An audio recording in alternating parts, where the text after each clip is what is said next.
Hey, welcome back. In this video, we're breaking down the solo section of Turn the Lights Back On. It's a little more detailed than the rest of the song, but I'll walk you through it step by step, so don't worry, we'll get it sounding great. So the solo is going to sound like this.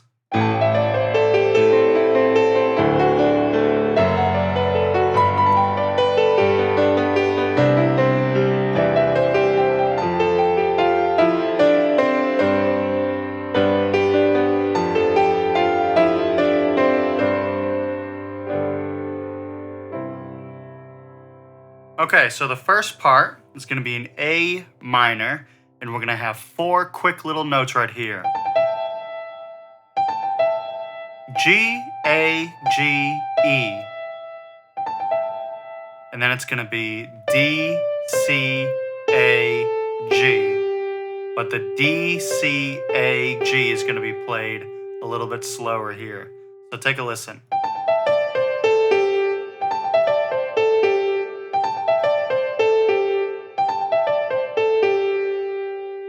We're going to loop the tricky parts. We're going to do those over and over again until you get it down pat.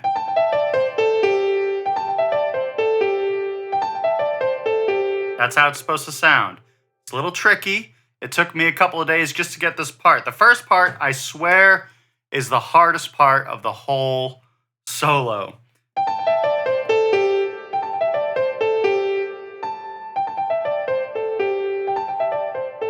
So that's how it's going to sound like.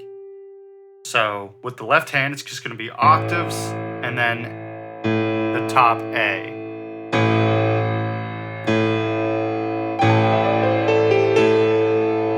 You're going to hit this A at the same time you hit this A for the next couple of measures there. So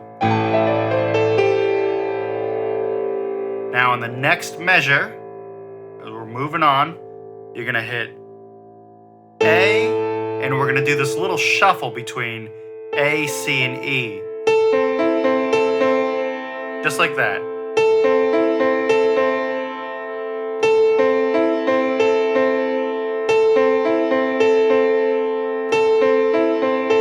From the beginning.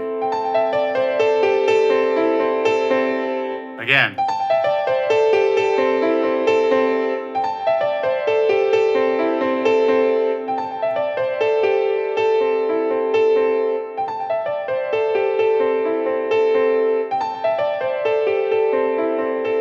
One more. All right, with the left hand. I don't expect you to be keeping up with me. I'm just replaying it over and over again because you need to loop the tricky parts. Set yourself up a metronome, do whatever it takes, but just remember, practice makes what? Permanent.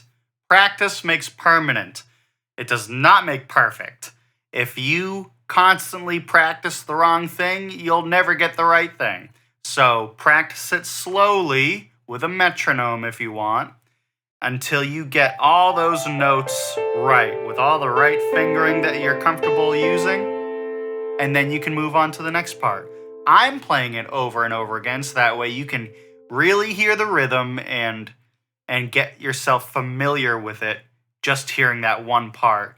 And this way you don't have to rewind the video so many times, hopefully. Anyway, so the next part is going to be a D major. This part's a little easier. He slows down a little bit here, gives you time to breathe. It's going to be D, F sharp. I don't know why I said that. It's going to be E, F sharp, D, A. E, F sharp, D, A. So from the second part of the A minor, I'll just do it from the beginning.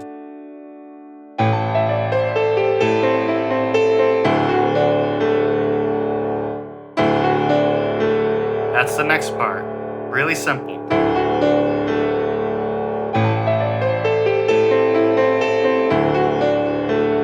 Now remember, if you've just spent an hour or so or a couple of days working on this part, it's going to be a little tricky to transition if you've also been practicing this part separately. So if you just practice the A minor part, and then you've also been practicing you have to remember that putting them together can be tricky in it of itself. So don't get frustrated if you don't get that right away. If you're practicing one part, and then to move on to the next part. So you've got D in the bass, and then we've got F sharp in the bass. Okay? And in the right hand, it's going to be E, F sharp, D, B, A, F sharp.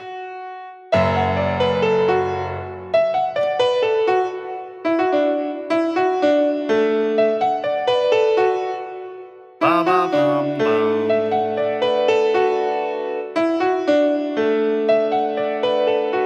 There's a little bit of a jump here, but it's not too difficult. Not too difficult. From the beginning.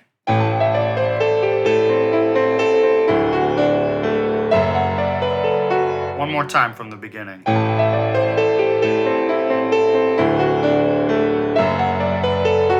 Now here's a pretty big jump.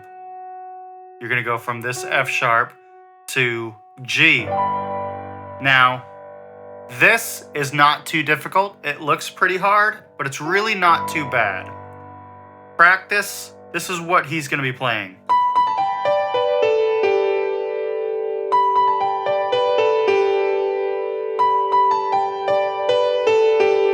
B, B, A, G, D, B, A, G. And then after that part, well, let me play it again from the beginning.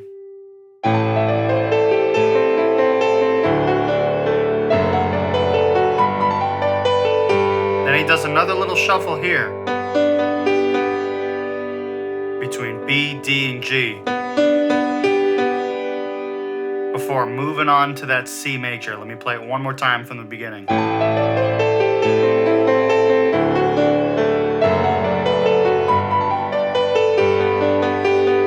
And then on the C major, it's gonna be C in the bass, D, E, C, G, D, E, C, G, D, E, C, G, just like that.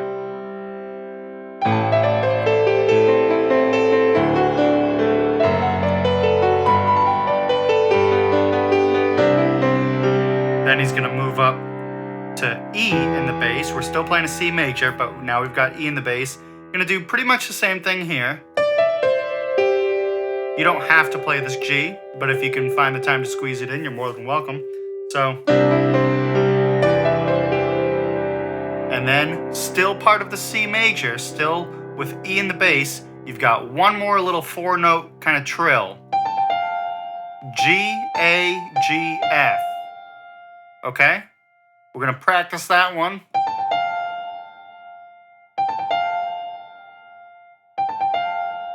From C.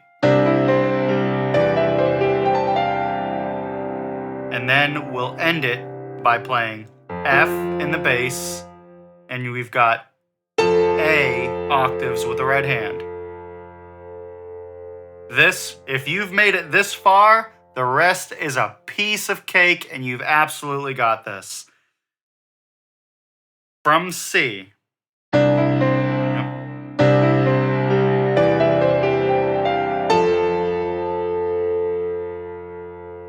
Now, when you're playing this A, he does a little, that's it. You can play it at the same time. Nobody's going to notice. Nobody's going to care.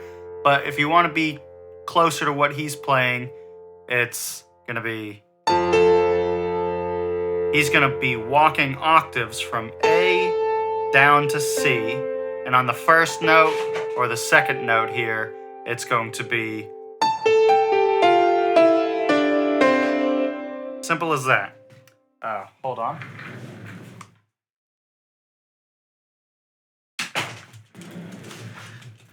Gotta let my dog in every once in a while.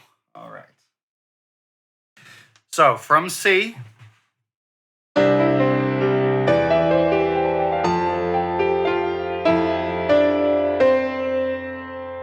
Okay, again from C.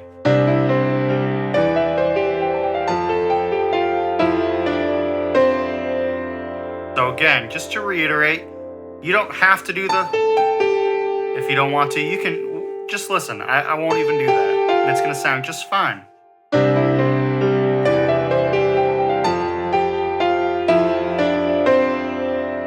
Okay? But if you do decide to do it, he only does it for the first couple. And then, this is a little unnatural, at least it was for me. It's not hard, but it does feel weird. On the second time you play C, use your thumb, hit that D there as well. And you'll be playing G in the bass, which makes this a G suspended 4. So from C,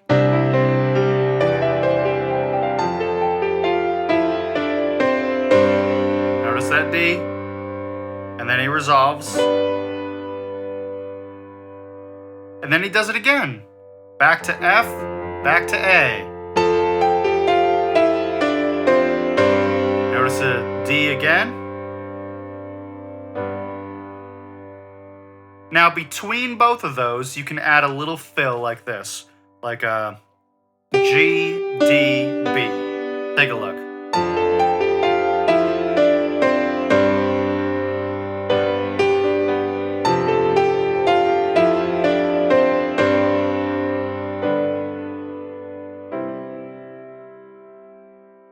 Okay, and that's the solo. Take your time with it, slow it down, loop the tricky parts, and it'll come together. Thanks for watching, and I'll catch you in the next one.